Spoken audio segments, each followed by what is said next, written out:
Welcome to TV 24 news. ముందుగా headlines చూద్దాం. పహల్గామ్ ఉగ్రదాడిపై భారత్ ఉపజాతీయ భద్రతా సలహాదారు విక్రమ్ మిశ్రీ కీలక వ్యాఖ్యలు. పాక్ ప్రపంచాన్ని తప్పుదోవ పట్టించే ప్రయత్నం చేస్తోందన్న విక్రమ్ మిశ్రీ ఉగ్రవాదంపై భారత్ హక్కుగా పోరాటం చేసిందని వెల్లడి.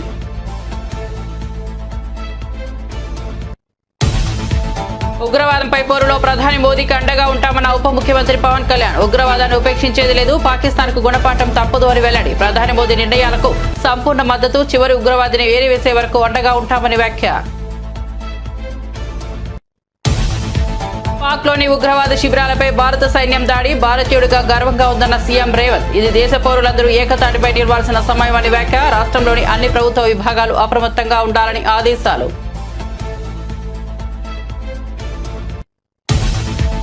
ఢిల్లీలో అమిత్ షా అత్యవసర సమీక్ష. పహల్గామ్ ఉగ్రదాడికి బదులు తీర్చుకున్న భారత్. పీఓకేలోని ఉగ్రవాద శిబిరాలపై దాడులు, ఆపరేషన్ సింధూర్ విజయవంతం. పాక్, నేపాల్ సరిహద్దు రాష్ట్రాలతో సీఎంతో Amit Shah video conference. Operation Sindoor తర్వాత తొలిసారి కేంద్ర కేబినెట్ సమావేశం. దేశ భద్రతాపరమైన పరిమాణాలను సమీక్షించేందుకు ప్రధాని నరేంద్ర మోదీ కీలక చర్యలు. పౌరుల భద్రతే తమ ప్రాథమిక లక్ష్యమని కేంద్ర వర్గాలు స్పష్టం.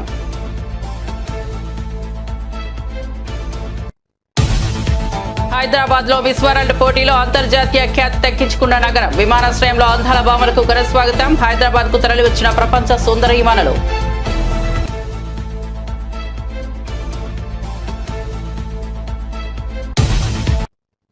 ఇక వార్త వివరాల్లోకి వెళ్తే, పహల్గామ్ ఉగ్రదాడిపై దర్యాప్తు అనంతరం భారత్ ఉపజాతీయ భద్రతా సలహాదారు విక్రమ్ మిశ్రీ కీలక వ్యాఖ్యలు చేశారు. పాకిస్తాన్ ప్రపంచంలో ఉగ్రవాదులకు సురక్షిత ఆశ్రయంగాను, శిక్షలేమి వాతావరణంగా మారిందని ఆరోపించారు. నిషేధిత అంతర్జాతీయ ఉగ్రవాదులు అక్కడ నిర్బంధం లేకుండా తిరుగుతున్నారని చెప్పారు. పాకిస్తాన్ ఉద్దేశపూర్వకంగా అంతర్జాతీయ వేదికలను తప్పుదారి పట్టిస్తోందని విమర్శించారు. ఆపరేషన్ సింధూర్ పై జరిగిన Indian army joint press meet లో మాట్లాడుతూ, ఏప్రిల్ 22న లష్కరే తోయిబా అనుబంధిత ఉగ్రవాది పహల్గామ్లో పర్యాటకులపై దాడి చేశారని, దాంతో 25 మంది భారతీయులు, ఒక నేపాలీ పౌరుడు మృతి చెందారని చెప్పారు. ఇది 2008 ముంబై దాడి తర్వాత పౌరులపై జరిగిన తీవ్రమైన ఉగ్రహింసగా పేర్కొన్నారు.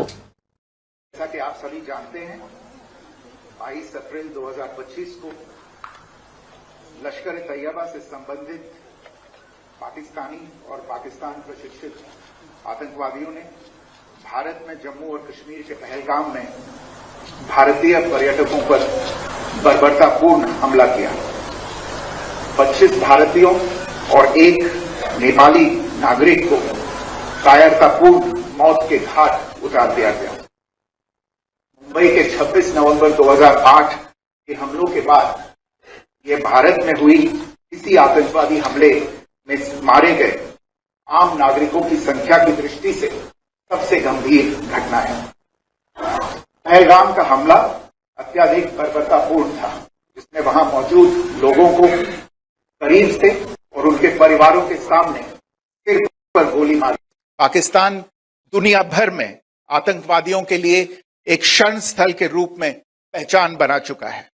यहां अंतर्राष्ट्रीय स्तर पर प्रतिबंधित आतंकवादी सजा पाने से बचे रहते हैं. इसके अलावा पाकिस्तान ने इस मुद्दे पर विश्व और फाइनेंशियल एक्शन टास्क फोर्स जैसे अंतर्राष्ट्रीय मंचों को जानबूझकर गुमराह करने के लिए भी जाना जाता है. साजिद मीर का मामला, जिसमें इस आतंकवादी को पाकिस्तान ने मृत घोषित कर दिया था और फिर अंतर्राष्ट्रीय दबाव के परिणाम स्वरूप वो जीवित पाया गया, इसका सबसे स्पष्ट उदाहरण है. ये स्वाभाविक है कि पहलगाम में हुए इस हमले से जम्मू और कश्मीर के साथ साथ भारत के अन्य भागों में भी పహల్గామ్ ఉగ్రదాడి బాధితులకు న్యాయం చేయడమే లక్ష్యంగా భారత సాయుధ దళాలు ఆపరేషన్ సింధూర్ను ప్రారంభించారని కమాండర్ ఓమికా సింగ్ తెలిపారు. ఈ ఆపరేషన్లో 9 ఉగ్రవాద శిబిరాలను లక్ష్యంగా చేసుకుని విజయవంతంగా ధ్వంసం చేశామని చెప్పారు.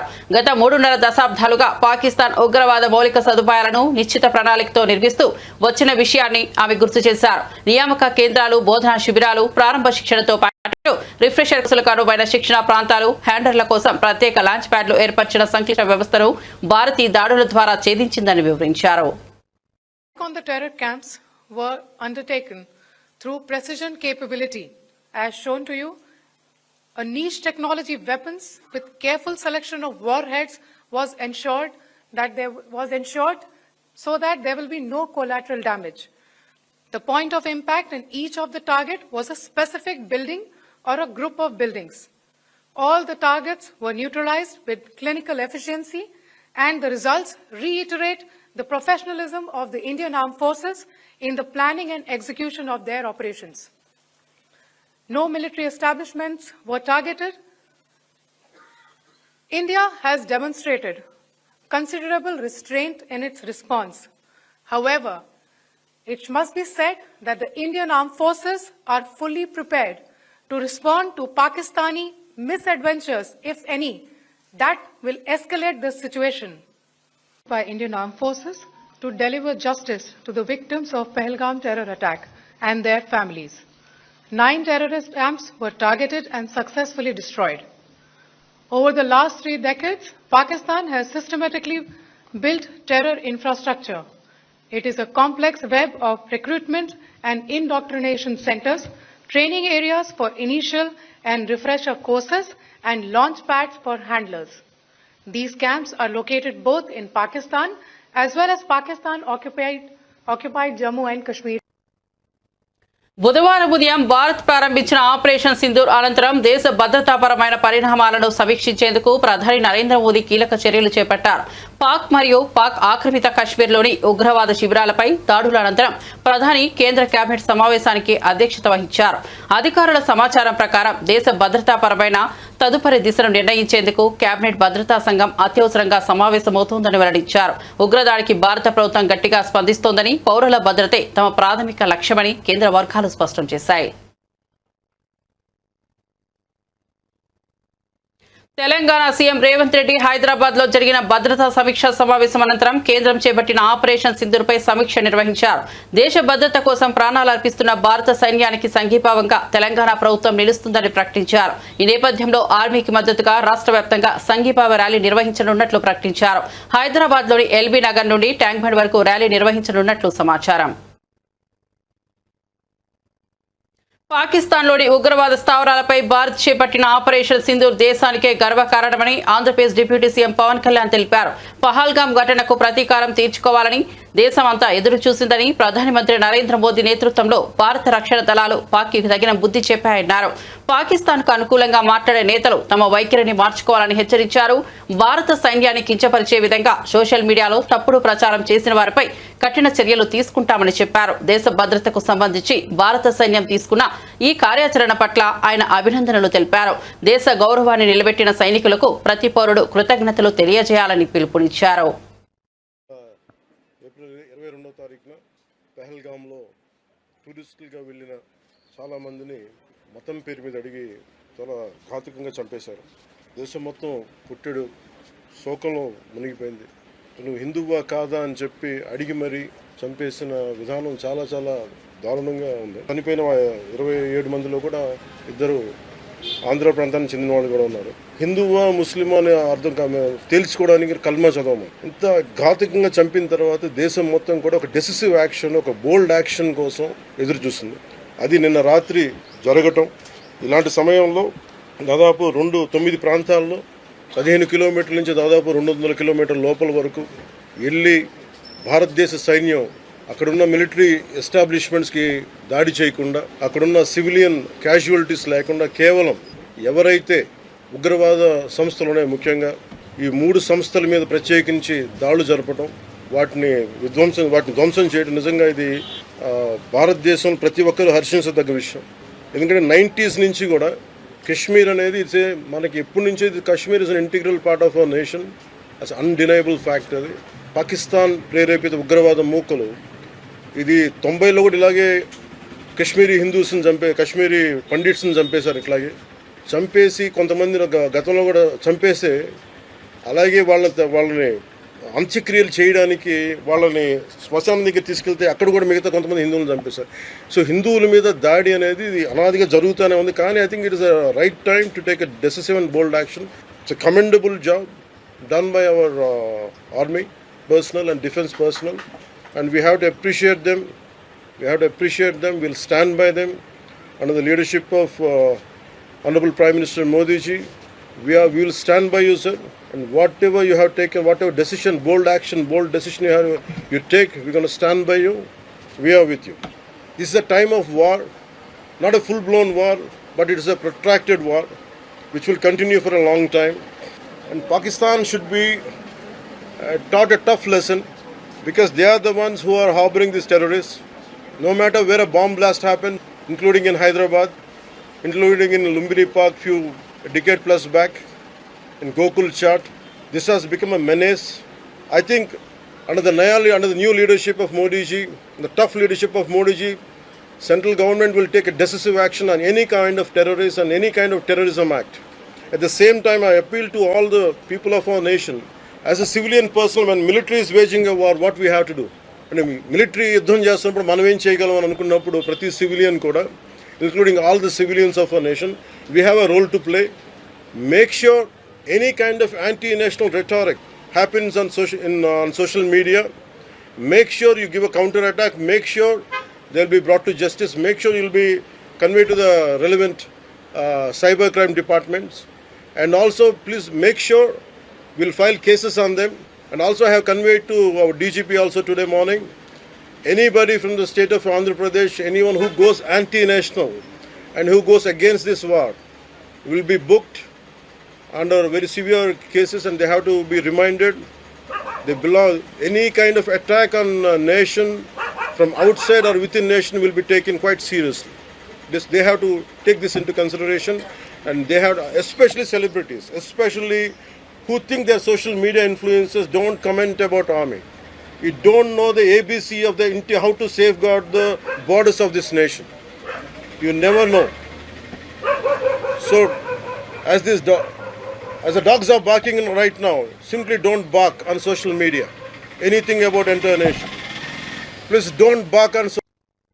పాకిస్తాన్లో ఉగ్రవాద స్థావరాలపై భారత సైన్యం ముట్టడి నిర్వహించిన నేపథ్యంలో ఆంధ్రప్రదేశ్ వ్యాప్తంగా ప్రజల్లో ఉత్సాహం కనిపించింది. భారత సైన్యం దాడులకు మద్దతుగా విజయవాడలో బీజేపీ ఆధ్వర్యంలో భారీగా సంబరాలు నిర్వహించారు. టపాసులు కాల్చుతూ జాతీయ జెండాలతో నినాదాలు చేస్తూ ప్రజలు ఉత్సాహంగా పాల్గొన్నారు. బీజేపీ పార్టీ కార్యాలయం నుంచి సీతారాంపురం వరకు విజయరథం వలె ర్యాలీ సాగింది. దేశ భద్రత కోసం ప్రాణాలను సైతం లెక్క చేయని భారత జవాన్ల ధైర్యాన్ని ప్రశంసిస్తూ దేశభక్తిని ప్రదర్శిస్తూ యువత, మహిళలు పెద్ద సంఖ్యలో పాల్గొన్నారు. ఈ సందర్భంగా భారత్ మాతాకి జై నినాదాలతో వాతావరణం మారుమోగిపోయింది.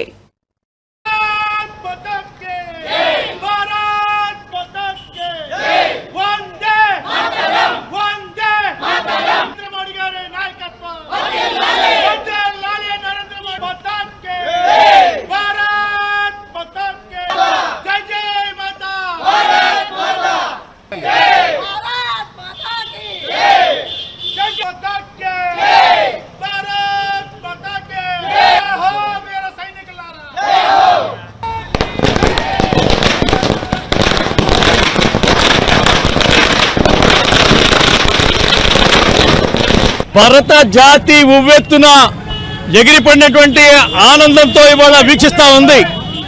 ఏ పాకిస్తానీ ఉగ్రవాదులైతే భారతదేశ ప్రజల మీద దాడి చేయాలని ప్రయత్నం చేశారో, ధర్మం మీద ఆక్రమించాలని ప్రయత్నం చేశారో, సరైన సమాధానం నిన్న రాత్రి 1:40 తీర్పునిచ్చినటువంటి పరిస్థితి. వీరులైనటువంటి భారత సైనికులు ముష్కర మూకల ఉగ్రవాద శిబిరాల మీద దాడి చేసి ఎవరైతే రూపకల్పన చేశారో, సూత్రధారున్నారో వాళ్ళని అంతమొందించినందుకు ఇవాళ ఆనందాది హర్షాతి రేఖలు వ్యక్తం చేస్తూ ఈ రోజున మనం టపాకాయల సంబరం చేయడం జరిగింది. భారతదేశానికి గెలుపు సునాయాసనం అయినా పాకిస్తాన్ పట్ల కరోనాలో కూడా గోధుమలు పంచి ఆహారాన్ని ఇచ్చి కాపాడినటువంటి నరేంద్ర మోడీ గారు భారతదేశం పట్ల కక్షాపూర్తి వివరించి వాళ్ళ యొక్క దుర్నీతిని బయటపెట్టారు. ఇటువంటి పరిస్థితుల్లో జరిగినటువంటి పహల్గామ్ యొక్క కుట్ర ఏదైతే ఉందో ఛేదించడం కోసం వీరులైన భారత సైనికుల యొక్క ఆయుధాలతో ఉగ్రముఖుల మీద దాడి చేసి సరైన సమాధానం చెప్పడాన్ని దేశం మొత్తం కూడా ఇవాళ ఆస్వాదిస్తోంది. దేశం బయట దేశం యొక్క వ్యతిరేకమైనటువంటి శక్తులు, దేశం లోపల దేశం గాలి పీల్చి దేశం అన్నం తిని దేశం మట్టి మీద బతుకుతూ ఈ దేశం నాశనాన్ని కోరుకున్నటువంటి వ్యతిరేక శక్తులకి ఒకటే సమాధానం. దేశం కావాలనుకుంటే దేశంలో, దేశం వద్దనుకుంటే దేశం బయట ఉన్నవారు ఎవరైనా సరే భారతదేశం పట్ల భయంతో బతకాల్సిందే, గౌరవంతో బతకాల్సిందే, క్రమశిక్షణతో బతకాల్సిందే. ఉల్లంఘించారో ఖబర్దార్ భారత సైనికుల యొక్క పిరంగి గుళ్లకు మీ తలకాయలు లెగుస్తాయని చెప్పి తెలియజేస్తా ఉన్నారు. మిస్ వరల్డ్ 2025 పోటీలు జరిగే హైదరాబాద్ ఇప్పుడు అందాల బామల ఆతిథ్యానికి సిద్ధమవుతోంది. పోటీలలో పాల్గొనే అందాల పోటీదారులు శంషాబాద్ విమానాశ్రయానికి చేరుకోగా అధికారులు వారికి తెలంగాణ సంప్రదాయ పద్ధతిలో ఘనంగా స్వాగతం పలికారు. డప్పుల చెప్పులు, పల్లకి నృత్యాలతో కూడిన సాంప్రదాయ శోభతో హారతులు పట్టి సింధూరంతో అలంకరించి ఆతిథ్యం అందించారు. భారతీయ సంస్కృతిని ప్రతిబింబించే విధంగా ఏర్పాట్లు కనువిందు చేశాయి. మిస్ వరల్డ్ పోటీలు అంతర్జాతీయ స్థాయిలో జరుగుతున్న వేళ హైదరాబాద్ తన సంప్రదాయ ఆదరణతో ప్రపంచ దృష్టిని ఆకర్షిస్తోంది.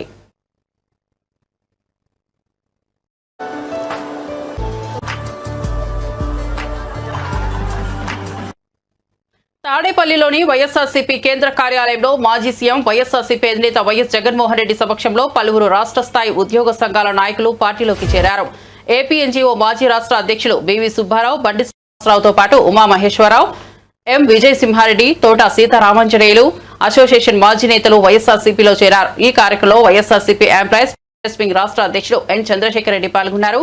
పార్టీకి బలమిచ్చే కీలక నేతల చేరికతో వైఎస్ఆర్సీపీలో ఉత్తేజం నెలకొంది. విశాఖపట్నంలోనే కంపెనీలకు ఎకరాల కొద్దీ భూములు 99 పైసలకే కేటాయించడం ఎంతవరకు న్యాయమని మాజీ ఎమ్మెల్యే విశ్వేశ్వరరెడ్డి ప్రశ్నించారు. అదేవిధంగా అనంతపురంలో పరిశ్రమలు పెట్టేందుకు ఎందుకు భూములు ఇవ్వడం లేదని మండిపడ్డారు. ఒకే రాష్ట్రంలో ప్రాంతాల వారీగా వివక్ష చూపడం సరికాదని, విశాఖలో కంపెనీలకు విరివిరిగా భూములు ఇచ్చి రాయలసీమ జిల్లాలను నిర్లక్ష్యం చేయడం ప్రభుత్వ వైఫల్యమని వ్యాఖ్యానించారు. చంద్రబాబు నాయుడు గారి మనకు మభ్యపెట్టే మాటలు చెప్పి ముందుకు పోతున్నాడు అనేటువంటిది ఈ సందర్భంగా నేను తెలియజేస్తా ఉన్నా. మేము ఒకటే అడుగుతా ఉన్నాం. ఇప్పుడు టీసీఎస్ కంపెనీకి వైజాగ్లో 99 పైసలకు భూమి ఇస్తావు.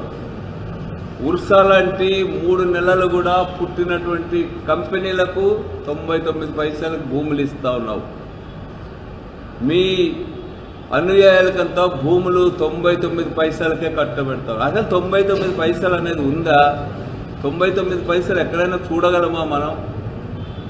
ఈరోజు 99 పైసలు భూములు కట్టబెడతా ఉన్నాడు, ఉద్యోగాలు కల్పిస్తారు వాళ్ళని చెప్పి. మా జిల్లాలో విస్తారంగా ఉన్నాయి కదా, అతి విశాలమైనటువంటి జిల్లా కదా అనంతపూర్ జిల్లా. ఈ జిల్లాలో లక్షల ఎకరాల బీడ్లుగా ఉన్నాయి. ఇక్కడ ఎందుకు అట్లాంటి సౌకర్యం మీకు కల్పించాలని నేను అడుగుతా ఉన్నా. అనంతపూర్ జిల్లా లాంటి జిల్లాలు మీకు అత్యధిక స్థానాలు ఇచ్చినటువంటి జిల్లా ఇవి. మరి ఇక్కడ ఎందుకు మీరు అవసరమైన భూములు కేటాయించి ఇక్కడ భారీ పరిశ్రమలు తేవడానికి ఎందుకు ప్రయత్నించాలని చెప్పి నేను చంద్రబాబు నాయుడు గారిని అడుగుతా ఉన్నా ఈ సందర్భంగా. అందుకని ఈ రాష్ట్ర ప్రభుత్వం విధానాలు ఈరోజు అభివృద్ధి చెందిన ప్రాంతాలను మరింత అభివృద్ధి వైపుగా, వెనుకబడిన ప్రాంతాలను మరింత పాతాళంలో పడేసేటువంటి విధంగా ఉన్నాయి ఈ విధానాలు సవరించుకోవాలని చెప్తున్నాం. ఇదే సందర్భంగా ఉరవకొండ ప్రాంతంలో జీడిపల్లి రిజర్వాయర్కు దాదాపు 645 మంది రైతులకు ఒక్కొక్కరికి 10 లక్షల ప్రకారం ఒక ప్యాకేజ్ కూడా సిద్ధం చేసి రెడీగా ఉంది. జీడిపల్లి గ్రామ పునర్నిర్మాణం చేయాల్సినటువంటి అవసరం ఉంది. వాళ్ళకు వెంటనే కూడా దాదాపు 55 కోట్ల రూపాయలు వాళ్ళకు వెంటనే ఇవ్వాలనేటువంటిది కూడా చంద్రబాబు నాయుడు గారు వచ్చిన సందర్భంగా వాటిని అనౌన్స్ చేయాలని చెప్పి నేను కోరుతా ఉన్నా. అదేవిధంగా ఇప్పటికే టెండర్లు పిలిచి పనులు స్టార్ట్ కావాలా. గుంటకల్లు, అదేవిధంగా వజ్రకరూరు చెరువులకు నీళ్ళిచ్చేదాన్ని కూడా దానికి అవసరమైనటువంటి అనౌన్స్. తెలంగాణ సీఎం రేవంత్ రెడ్డి మాటలలో ఆవేదన మాత్రమే కాదు, రాష్ట్ర ఆర్థిక పరిస్థితిపై కూడా వాస్తవ చిత్రం కూడా ఉందని టీపీసీసీ అధికార ప్రతినిధి డాక్టర్ సత్యం శ్రీరంగం పేర్కొన్నారు. ఆయన మాట్లాడుతూ రేవంత్ వ్యాఖ్యలను రాజకీయ కోణంలో కాకుండా ప్రజల అభ్యున్నతికి ఉన్న ఆందోళనగా చూడాలని తెలిపారు. పాత ప్రభుత్వాల భారం, అప్పుల పాలన వల్ల రాష్ట్రం ఎదుర్కొంటున్న సంక్షోభాన్ని ప్రజలు గ్రహించాలని కోరారు. బాధ్యత గల నాయకుడిగా రాష్ట్ర ఆర్థిక పరిస్థితిని నిక్షిప్తపాతంగా వెల్లడించిన సీఎం రేవంత్ కు ప్రజలు మద్దతు ఇవ్వాలని పీసీసీ సభ్యుడు సత్యం శ్రీరంగం వ్యాఖ్యానించారు.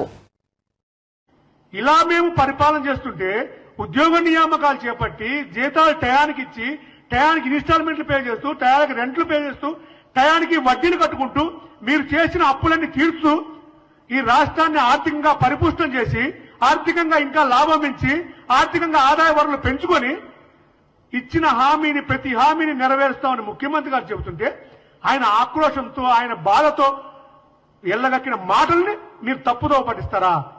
ఏం మాట్లాడతారు బండి సంజయ్ గారు, ఈటల రాజేంద్ర గారు, కిషన్ రెడ్డి గారు, కేటీఆర్, హరీష్ రావు గారు? అసలు మీకు సిగ్గుందా? మీరు మాట్లాడే మాటలకు అర్థం ఉందా? తెలంగాణ ప్రజలకు విజ్ఞప్తి చేస్తున్నాం, తెలంగాణ ఉద్యోగ సంఘాలకు విజ్ఞప్తి చేస్తున్నాం. మీరు ఏం ఆలోచించాలి? మీ కష్టాలకు కాంగ్రెస్ పార్టీ తోడుగా ఉంది, ఈ ప్రభుత్వం తోడుగా ఉంది.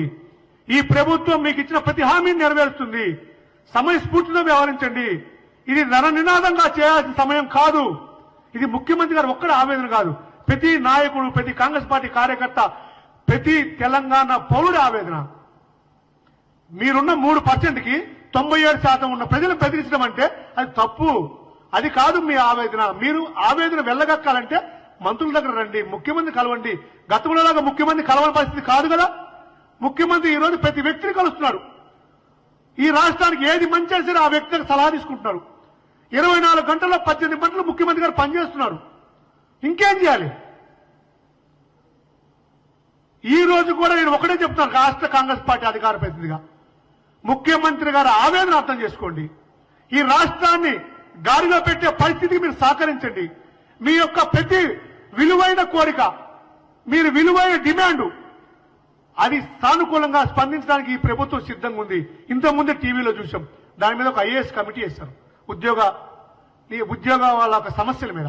అదేవిధంగా ఆర్టీసీ కార్మికులతో మా ఆర్టీసీ మంత్రి వారు పొన్నం ప్రభాకర్ గారు చర్చలు జరిపించారు, సఫలమైంది. మేమేమన్నా చర్చల ద్వారా సఫలం చేసుకోండి, చర్చల ద్వారా సమస్యలు పరిష్కరించుకోండి, చర్చల ద్వారా మీ డిమాండ్లు పరిష్కరించుకోండి అని మేము కోరుకుంటుంది ఈ ప్రభుత్వం. ఈ ప్రభుత్వం ఫ్రెండ్లీ ప్రభుత్వం, ఈ ప్రభుత్వం ప్రజాప్రభుత్వం, ఈ ప్రభుత్వం తెలంగాణ ప్రజల ఆకాంక్షల మేరకు ఏర్పడ్డ ప్రభుత్వం. ఈ ప్రభుత్వం ప్రజాస్వామ్యయుతంగా ఈ రాష్ట్రాన్ని పరిపాలిస్తున్న ప్రభుత్వం. ఇలాంటి పరిస్థితుల్లో మీరు మాట్లాడటం, అవాకులు చెవాకులు మాట్లాడడం తగదు. మీరు ప్రతిపక్షాల కుట్రలో భాగం కావద్దు. మీరు ప్రతిపక్షాల కుట్రలో మీరు పావులు కావద్దు. ప్రతిపక్షాల కుట్ర మీరు. హైదరాబాద్ లో భద్రతా దళాల ఆధ్వర్యంలో డిఫెన్స్ మాక్ డ్రిల్ ప్రారంభమైంది. సికింద్రాబాద్, వారేడ్పల్లి, కాచిగూడ రైల్వే స్టేషన్, హైటెక్ City, Cyber Towers, Telangana secretariat కూడలి వంటి కీలక ప్రాంతాల్లో సైరన్లు మోగడంతో నగరవాసుల్లో కాసేపు ఉత్కంఠ నెలకొంది.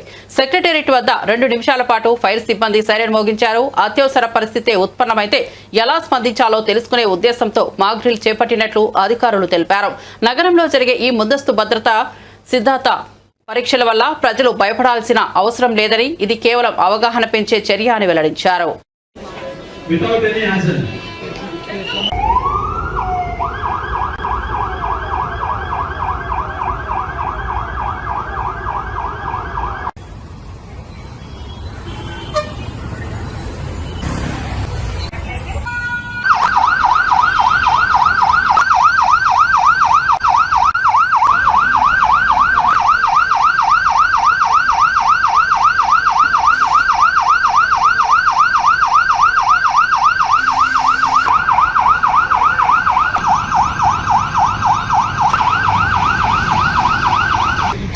పబ్లిక్ అవేర్నెస్ గురించి మనకు జరిగే పరిణామాలు కావచ్చు, పబ్లిక్ ప్యానిక్ కాకుండా ఎలా చేస్తే మనకు జరిగే దానిలో మనం ఎలా రియాక్ట్ కావాలి, ఎలా ఉండాలి అనే దాని మీద ఈ మాక్ డ్రిల్ అనేది కండక్ట్ అవుతుంది.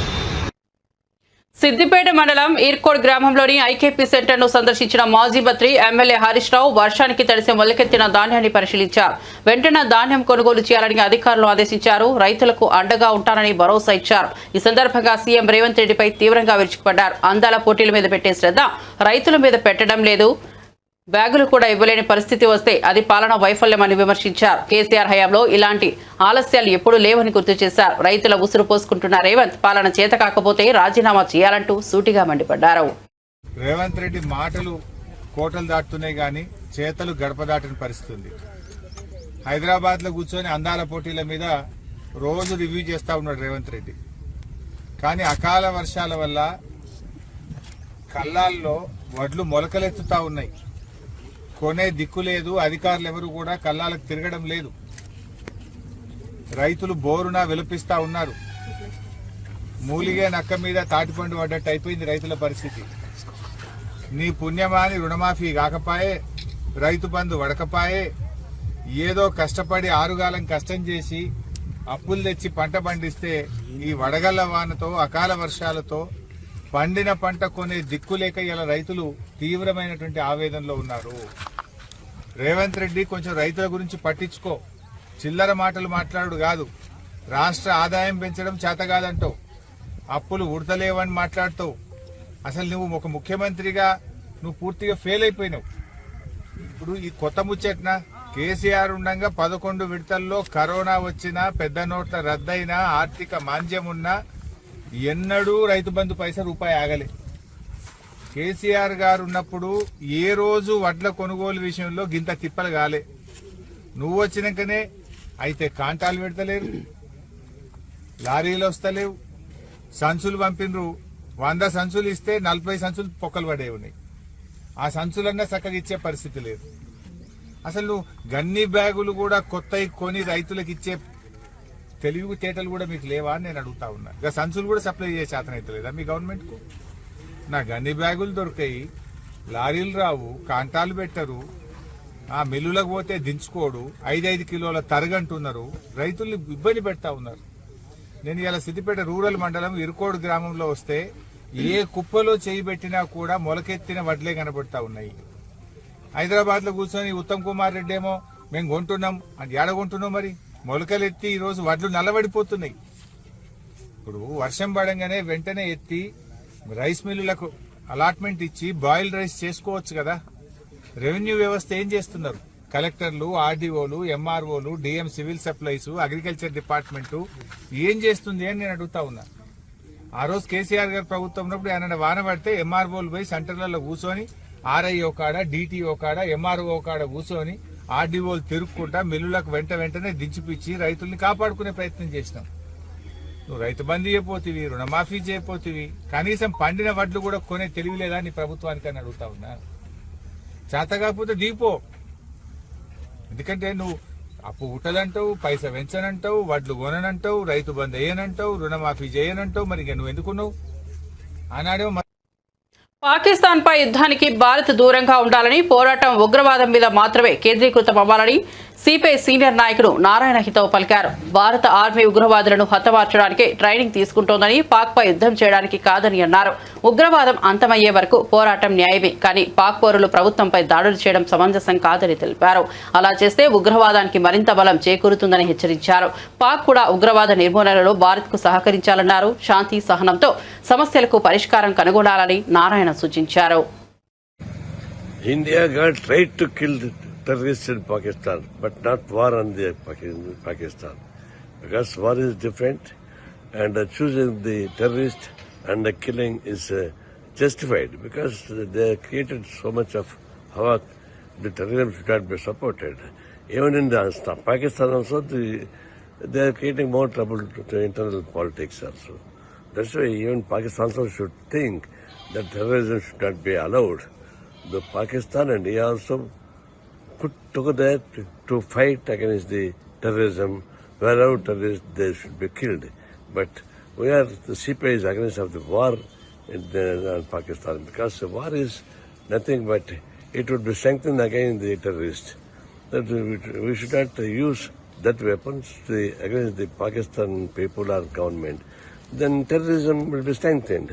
That's why we appeal that our fight should be only targeted terrorists, not on the Pakistan. మరిన్ని అప్డేట్స్ కోసం చూస్తూనే ఉండండి టీవీ 24 న్యూస్.